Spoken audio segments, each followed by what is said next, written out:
O incendio de Ávila xa é o maior da historia de España, con 50.000 hectáreas arrasadas só nesta provincia. Presenta unha gran complexidade tamén pola conexión con Madrid e Toledo. Hai máis de 90.000 evacuados no gran incendio. O goberno declarará as zonas afectadas como gravemente danadas pola emerxencia. Os reis que visitaron os afectados destacan a coordinación na loita contra os incendios. O lume de Castellón continúa desaloxando máis localidades. O número de evacuados supera os 17.000 e as lapas continúan avanzando sen control. Suma 6.500 hectáreas queimadas e a situación, os veciños da zona, defínena como catastrófica. Pedro Sánchez estará mañá neste incendio forestal.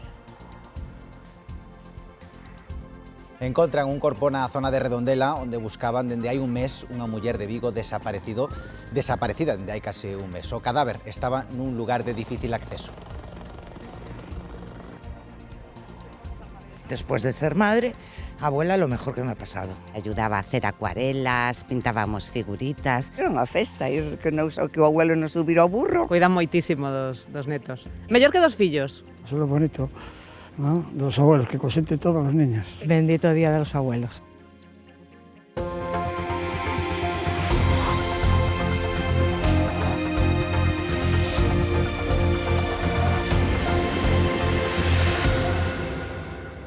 Saúdos, que tal? Boas noites. O incendio forestal de Ávila é xa o maior da historia de España, con alrededor de 50.000 hectáreas calcinadas. Xunto cos focos de Madrid e Toledo suma 77.000 e alrededor de 90.000 persoas están desaloxadas ou confinadas. Está previsto que se produzan novas evacuacións, pero aínda que os equipos de extinción afrontan horas moi complexas, a evolución empeza a ser favorable. Sí, foi outra xornada complicada na que por primeira vez en 4 días houbo algunha noticia esperanzadora. Os bandos da UME dan por contido as frontes dos lumes en Ávila e en Madrid. Quedan algunhas cabezas activas que onde están a centrar os esforzos os equipos de extinción. E tamén por primeira vez parece que as condicións climatolóxicas van a botar unha man. Hai boas previsións para as últimas horas de hoxe e para mañá, polo que os equipos de extinción van poder traballar con máis intensidade. A situación dos incendios de Ávila, Madrid e Toledo empeza a convidar ao optimismo. Os equipos de extinción aínda afrontan horas críticas, pero a evolución dos focos comeza a ser favorable.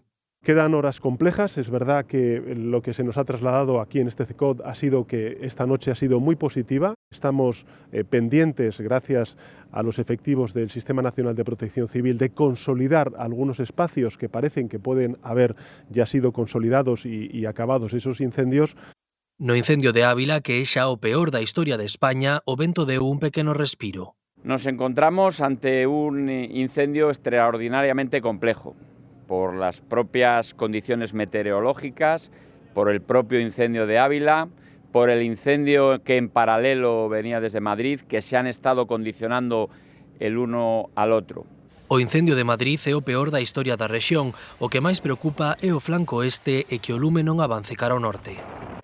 El gran trabajo que están realizando los bomberos y la UME ha evitado que el avance siga a gran velocidad dentro de la Comunidad de Madrid y, por tanto, ahora se está combatiendo la entrada del incendio de Ávila a nuestra región. No caso do incendio de Toledo, o máis pequeno dos tres con diferenza, as autoridades son optimistas. E os reis Filipe VI e Leticia visitaron os evacuados polo incendio da Serra Oeste de Madrid, que están aloxados nun polideportivo da localidade madrileña de Villamanta. Alí coñeceron a situación dos afectados, os que mostraron o seu apoio, ademais de agradecer o labor dos voluntarios.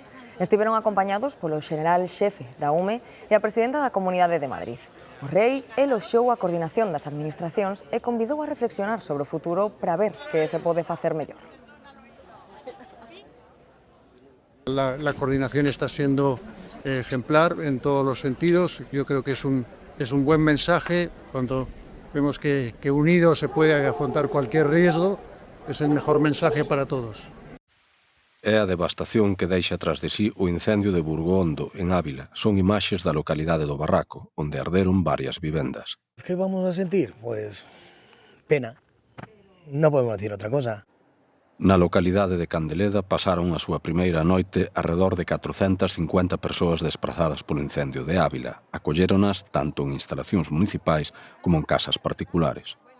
Pues también quiero agradecer la acogida de casas particulares, ¿no? Hay un dato curioso y es que tenemos un niño de 4 días de vida y es tan bonito que se lo ha llevado una familia para acogerlo allí en su casa.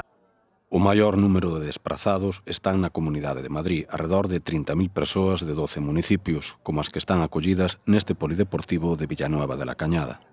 Por el humo, o sea, no por fuego, era más que nada por no poder respirar. Bien, estamos aquí estupendamente, nos atiende la gente muy bien. Me emociono un pouco. Os desprazados suman xa 60.000 entre os incendios de Ávila, Madrid e Toledo, pero a cifra podería aumentar nas próximas horas, tal como confirmou a ministra para a Transición Ecolóxica.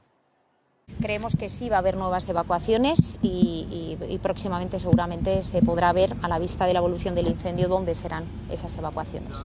O volume de persoas desprazadas obrigou a habilitar as instalacións da Escola da Policía Nacional en Ávila, onde acolleron máis de 1.000 persoas e onde descansan tamén parte dos bombeiros que están loitando contra o lume. Moitas destas persoas marcharon das súas casas co imprescindible e coas súas mascotas. Mentres, os equipos de rescate continúan evacuando máis animais nas zonas afectadas e socorrendo os que se viron rodeados polas lapas. Nos albergues, os veciños desaloxados agardan noticias sobre a evolución do lume e descansan a carón dos seus animais de compañía, algúns acollidos hai só uns días. Me lo encontré en Ladrada, en la zona del castillo, y lo adopté. 2 días, hace 2. Y bueno, le he salvado. Tamén lle salvaron a vida aos animais axentes da Garda Civil e da Guarda Nacional Republicana Portuguesa. El perrín, bueno... A lo mejor ha estado vivo. Sí, se ha retorcido para allá, está durmiendo ahora. Antes estaba agonizando, ahora ya parece que... Está asfixiado. Leváronlles auga os que quedaron nos campos e tamén se viron afectados polo fume. En Toledo esta madrugada un centro ecuestre serviu para acoller 23 cabalos procedentes de 2 centros de Ávila. Hemos acogido a 23 caballos, 13 de la yeguada Mater Christi y luego 10 de una finca de retiro que se llama El Unicornio, que está por Sotillo de Ladrada. Anoche, a la 1 de la mañana, cuando empezaron a entrar como 5 camiones de la Guardia Civil y bajando caballos rápido, como 15 guardias civiles, y la verdad que nos dieron mucho las gracias porque pudimos acoger al final a todos. Quedan por cuantificar os mamíferos salvaxes, réptiles ou insectos que non conseguen escapar. A perda de biodiversidade detrás de cada lume pode tardar ata 100 anos en recuperarse. E o líder da oposición visitou este domingo tamén as zonas afectadas polos lumes. Feijóo pediu unidade a todos os actores involucrados na xestión dos lumes porque advertiu estamos no comezo do verán e aínda non pasou o momento máis complicado, dixo. Destacou que todas as administracións están facendo todo o que poden para combater os lumes. Todas las administraciones públicas estoy convencido que están haciendo todo lo que pueden, desde arriba a abajo, desde el gobierno central al ayuntamiento más modesto, desde la comunidad autónoma a la ciudad más poblada. En definitiva, todos estamos juntos, todos tenemos que sumar, todos tenemos que arrimar el hombro y no puede haber excepciones. Tamén seguimos pendentes do incendio forestal na Val d'Uixó, en Castelló, que continúa avanzando sen control e xa son máis de 5.000 as hectáreas arrasadas. Outros 2 municipios que tiveron que ser desaloxados e xa son 18 en total. Unha vintena de veciños tiveron que ser atendidos por inhalación de fume e os refachos de vento están dificultando as tarefas do control deste lume. O incendio forestal en Val d'Uixó, ao sur da provincia de Castelló, que se declarou o sábado e que afecta o Parque Natural da Serra de Espadá, continúa avanzando sen control.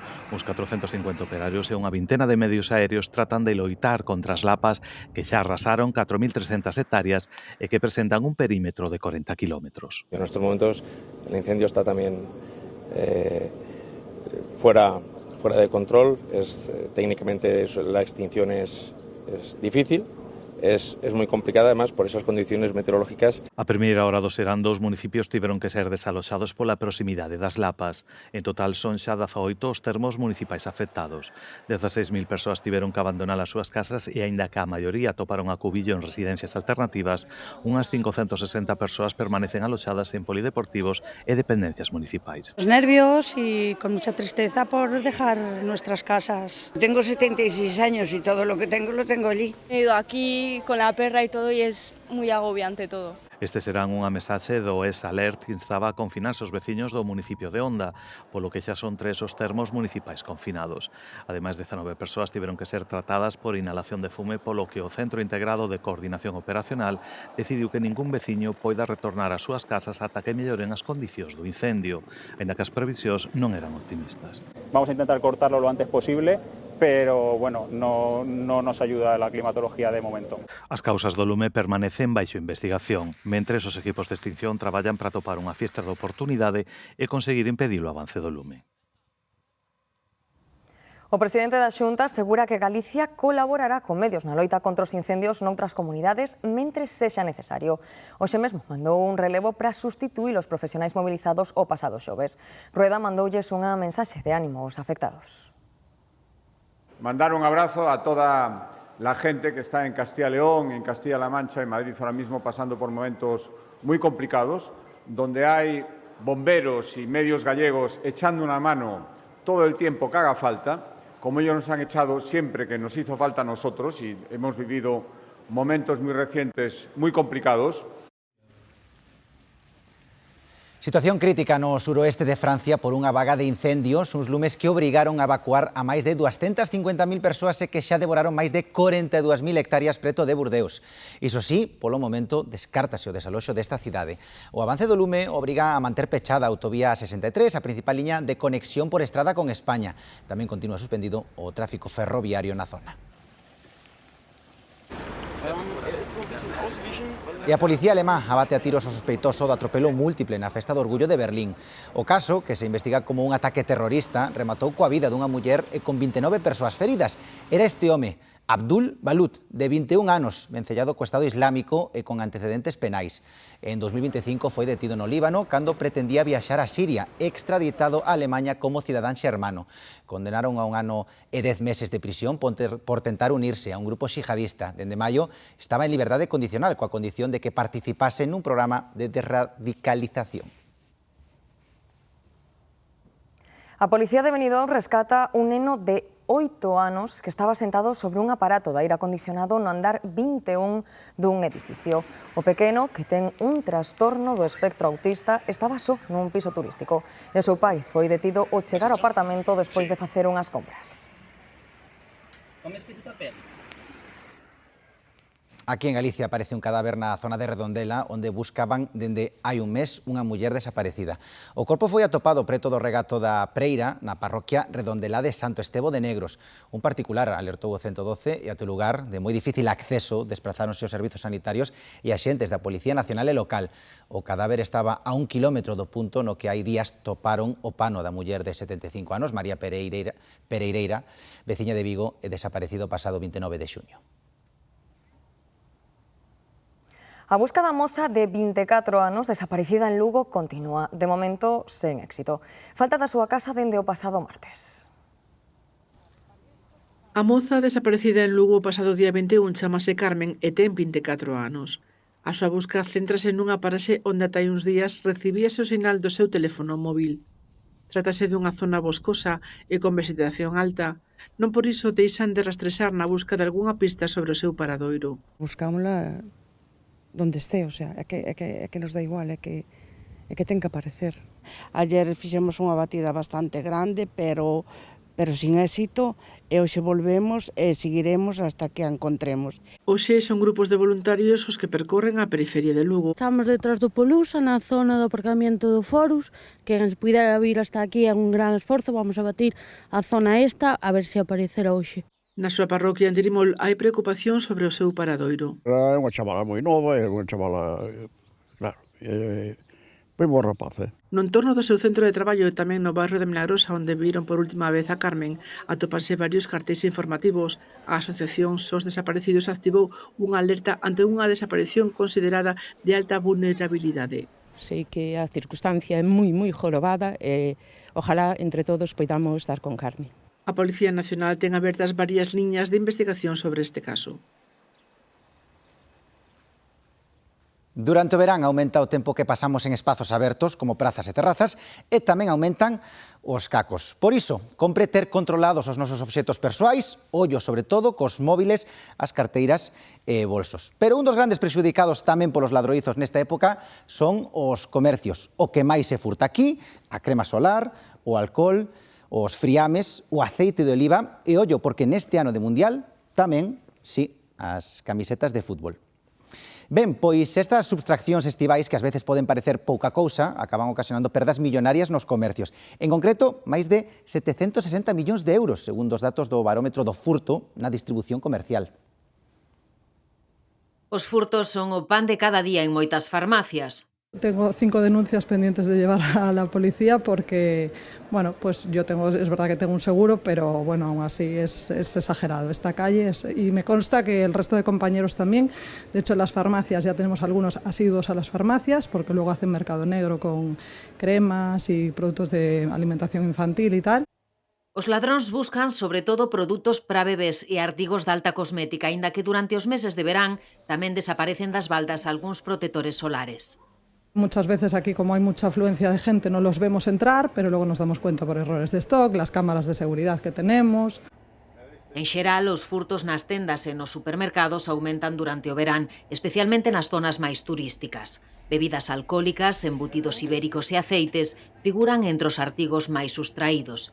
Este ano súmase á lista a camisola da selección española de fútbol. A acción estival dos sacumeiros provoca perdas próximas aos 760 millóns de euros pro comercio, que pide un endurecemento das condenas, actualmente limitadas a multas, pros furtos menores. Sale moi barato cometer os furtos neste país. Entón, claro, nese sentido, pois tería que as penas ten que ser moito máis duras, non? Non pode ser que te compense económicamente facelo. Os furtos estivais representan case o 30% do total anual. A metade dos seus autores son delincuentes multireincidentes. E faltan só unhas horas para saber se a Ribeira Sacra formará parte do Patrimonio da Humanidade. A decisión tómase esta madrugada en Corea do Sur e este espazo tan emblemático da nosa xeografía é a única candidatura española. Xavier Santos. Sí, a paisaxe da auga da Ribeira Sacra será examinada esta madrugada alrededor das 3 da mañá, hora galega, na última asamblea anual da UNESCO. Será un paso previo para contar así con patrimonio mundial con a Ribeira Sacra, xa que a proposta ten boas perspectivas en canto a boas infraestructuras e tamén un desenvolvemento turístico positivo, aínda que conta cun informe desfavorable non vinculante dun órgano asesor. Hai precedentes ante esta situación de casos exitosos e tamén hai a favor unhas xestións diplomáticas porque pretenden que os 21 países que teñen dereito a voto consideren a Ribeira Sacra como patrimonio mundial.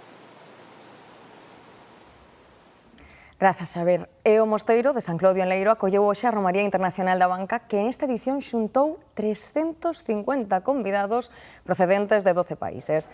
Unha cita xa tradicional de cada verán dende hai 10 anos, coa que a entidade financiera busca reforzar os vínculos cos seus clientes galegos residentes en América e Europa. No xantar participaron o presidente da Xunta e o da Banca. Juan Carlos Escotet aproveitou este encontro para enviar a súa solidariedade cos afectados polos terremotos de Venezuela. Alfonso Rueda dixo que a colectividade galega no exterior é clave para atraer talento e investimentos a Galicia. La respuesta no solo de venezolanos, sino también de empresarios de varios países de América Latina y Europa, habla de lo profundas que son nuestras raíces en la práctica de la solidaridad y la responsabilidad. Esa Galicia calidade, en vísperas de nuestro gran año, del año Xacobeo 27, es una Galicia optimista, una Galicia que va a seguir creciendo, una Galicia que está atrayendo inversiones, una Galicia que ahora mismo es fuente de oportunidades. Analizamos agora os datos do turismo porque a primeira metade do ano deixou cifras de récord na provincia de Ourense. Medrou o número de visitantes, sobre todo de estranxeiros, que supoñen xa case un de cada 5 turistas. Tamén se incrementaron as pernoitas, que subiron das 300.000 entre xaneiro e xuño. Para moitos é a gran descoñecida.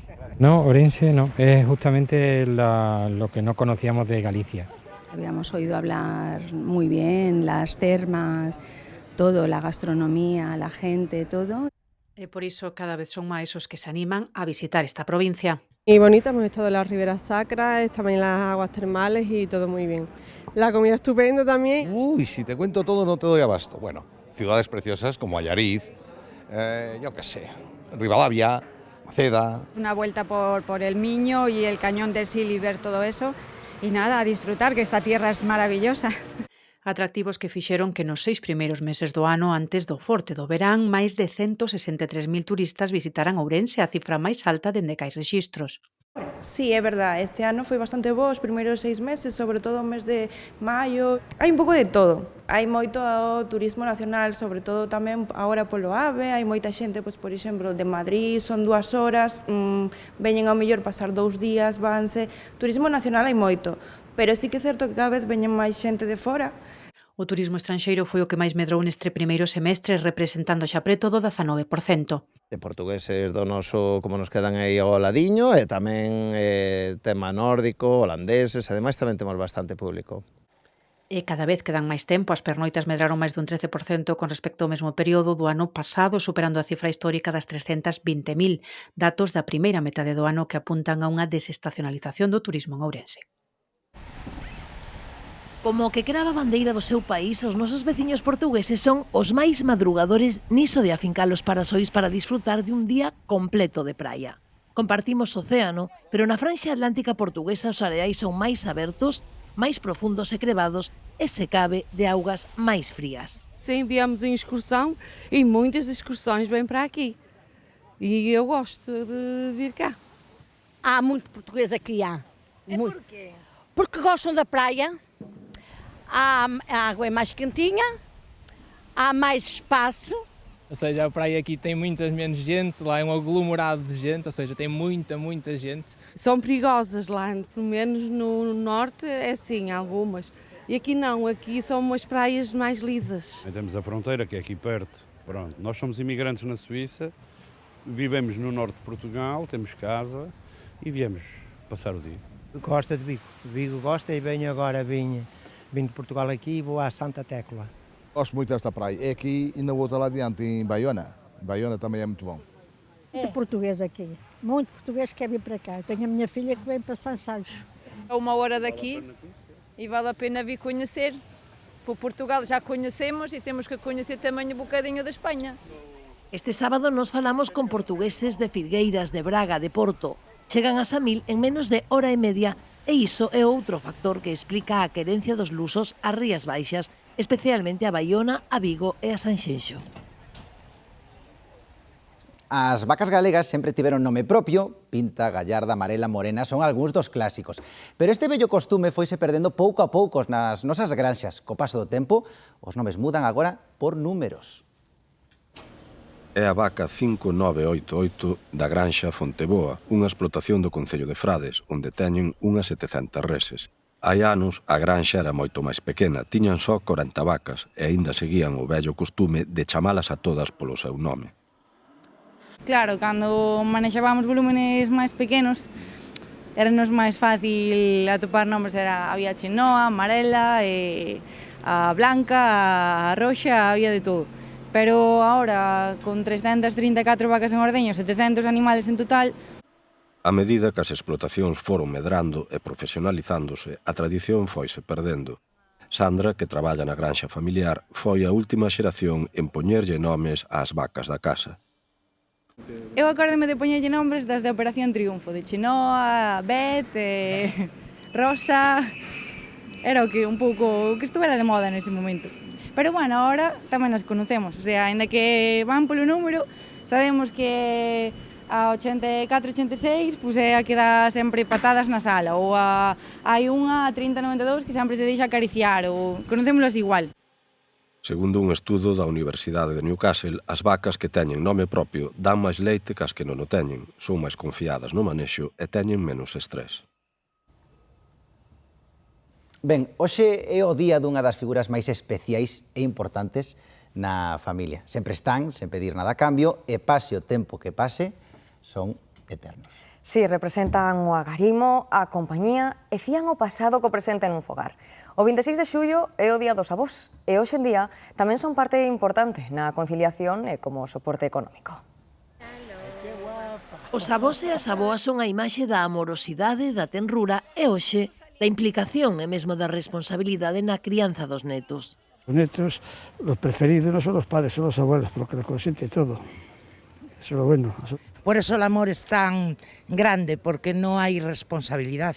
Entonces es todo amor. Y ser abuelo es algo muy bueno, muy maravilloso. Yo me disfruto mucho con él. Disfruto mucho, lo tengo mucho tiempo. Os mellores, verdad, Julen? Os mellores do mundo. Cuidan moitísimo dos netos. Mellor que dos fillos. Porque o meu fillo vive lonxe, non? Vive en Inglaterra. Desde que están os meus netos, vou moito máis. Co cual a min, o querer acercarme a ese neno, a entendelo, pois estou aprendendo inglés, levo un ano aprendendo inglés, entón xa estou dando unha parte de min polo meu fillo que leva 10 anos ali, non o fixen. Os dous traballamos, temos 3 fillos e, bueno, é unha gran axuda para leválos ao colegio, á guardería, para axudar na casa, para todo. Yo fui mamá muy joven, con 21 años, entonces mi madre era una abuela muy joven y la crió, me ayudó con mi trabajo, me ayudó en todo. Ahora, como se trabaja los dos, pues necesitas la ayuda de los abuelos y sin ellos, la verdad, imposible conciliar. Non me cansa ser abuela, No, de facer todo o que poida. Eu quero eso, porque son recuerdos que teño, que eles van a ter. Nos queda un pouco el recuerdo, ¿no? De cuando éramos pequeñas, de estar con ellos, de que nos cuidarán de todas estas veces en los que a lo mejor nuestros padres no nos podían cuidar. O Día Internacional dos Avós celébrase dende 1998 a proposta da ONG Mensaxeiros da Paz. Imaxes de outra época esta tarde nas rúas da Coruña, unha espectacular caravana de vehículos militares históricos trasladou veciños e visitantes á Segunda Guerra Mundial dentro da programación do Festival Ariete. Vehículos orixinais, cuidadosamente restaurados e conservados, partiron do campamento base no Monte de San Pedro para percorrer o paseo marítimo antes de facer unha parada na Torre de Hércules. O desfile despediu as xornadas de recreación histórica centradas no desembarco de Normandía.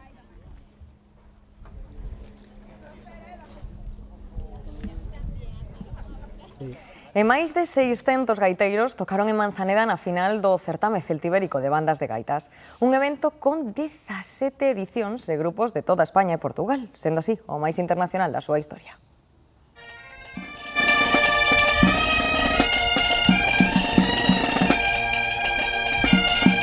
O son das gaitas resoa nun dos teitos de Galicia a 1800 metros no alto de Manzaneda. O himno galego dá inicio a unha nova edición do certame celtibérico de bandas. Pois o objetivo fundamental é a promoción da gaita e a dignificación do instrumento. En Galicia é moi importante a gaita, pero noutras culturas, por exemplo, en Cataluña, pois pode haber sobre 60 gaiteiros, en Baleares máis ou menos. Sin embargo, en Galicia contase por miles, de tal maneira que nós somos un referente e estas bandas veñen a aprender cousas aquí.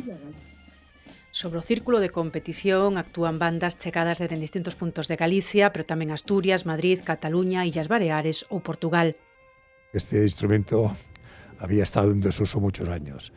Entonces, cuando nosotros lo empezamos a recuperar a final del 2000, fue en el 99, cuando propusimos hacer un grupo de estos, todo el mundo nos decía que estábamos locos, que este instrumento ya no lo toca nadie. Hoxe aquí serán ao redor de 600 gaiteiros os que o fagan soar. Como novidade, por primeira vez poderemos escoitar as cornamusas mediterráneas. Hay varias diferencias, una de ellas es que los roncones nuestros están todos en una misma piña, y esta piña distribuye los 3 sonidos. Esto es igual que el sac de Gemés de Cataluña y tienen su origen en la imitación de la zampoña italiana, ¿no? Para nosotros es muy importante que se nos considere juntar nuestra cultura mediterránea con la cultura celtíbera, ¿no? Unha xornada de convivencia e exaltación da gaita que levou ata a cabeza de Manzaneda a numerosos visitantes. Precioso, subimos no Telesilla, unha pasada. A verdade é que demostran un saber tocar moi bonito. E gustoume moito, gustaríame que houbera máis certámenes destes. E o broche de ouro a unha fin de semana centrada na música tradicional, onde tamén houbo oco para lembrar o legado das cantareiras destas terras.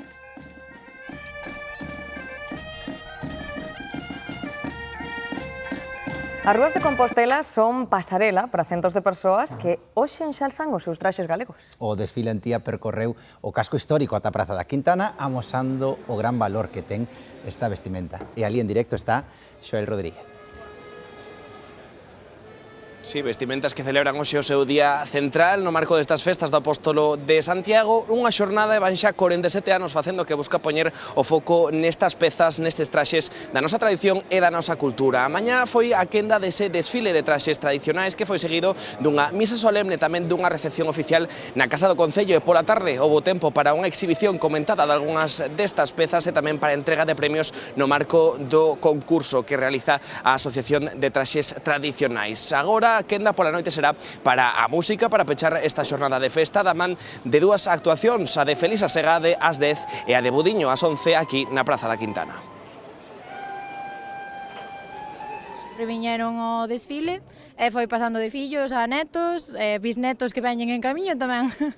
Parecía moi bonito, algo bastante original, no había visto nunca. Es súper interesante, yo creo que se debe hacer para que todo el mundo lo conozca. E que é un dos obxetos que mellor enxalza a nosa identidade e historia. Pezas de roupa que son un símbolo vivo, cada un cos seus elementos únicos, un reflexo das condicións sociais, do proceso artesanal e do propio patrimonio cultural que é o traxe galego. Co paso do tempo comezaron a aparecer máis adornos e tamén novos tecidos como algodón. Hoxe en día presente en moitos eventos e festas, estábamos a ver en directo en Santiago, e a lembranza viva da nosa esencia. Un exemplo, pois nas festas do Apóstolo en Santiago. Viámolo en directo, o centro da capital galega foi a mellor pasarela pro noso traxe, para homenaxealo e para seguir orgullosos del, pase o tempo que pase.